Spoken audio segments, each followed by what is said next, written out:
Rulio, je dois te parler de quelque chose qui me pèse depuis un moment, mais je ne sais pas si tu vas comprendre. Bien sûr, parle-moi. Tu sais que tu peux tout me dire. Voilà, je ressens que Dieu m'appelle à le servir.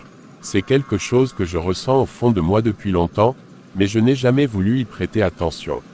L'appel de Dieu, c'est une grande chose vraiment, Mario. Pourquoi tu hésites? Parce que j'ai d'autres projets. J'ai l'entreprise à gérer, des ambitions à réaliser. J'ai travaillé dur pour en arriver là, je ne peux pas tout laisser tomber maintenant. Je comprends que tu aies des préoccupations, mais Mario, mépriser l'appel de Dieu n'est jamais sans conséquence. Beaucoup de personnes ont vu plusieurs domaines de leur vie bloqués parce qu'ils ont refusé d'obéir à Dieu. Tu crois vraiment que Dieu bloquerait ma vie juste parce que je ne veux pas suivre son appel? Ce n'est pas une question de punition, mais d'alignement avec la volonté de Dieu.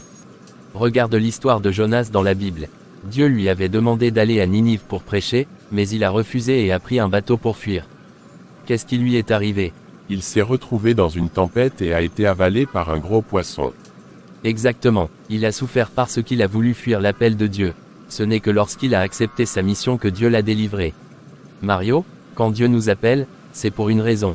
Refuser cet appel, c'est s'exposer à des batailles inutiles. Mais Rulio, je ne suis pas Jonas. Moi, je veux juste mener ma vie tranquillement sans me soucier de tout ça.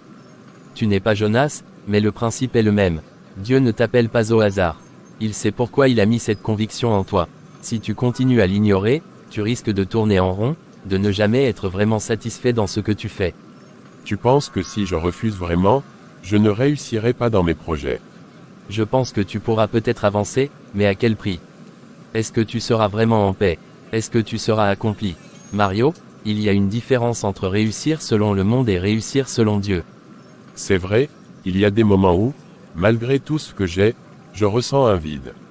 Parce que seul l'accomplissement du plan de Dieu peut réellement combler ton cœur. Ne fais pas l'erreur de fuir, Mario. Prends le temps de prier, d'écouter ce que Dieu veut réellement pour toi.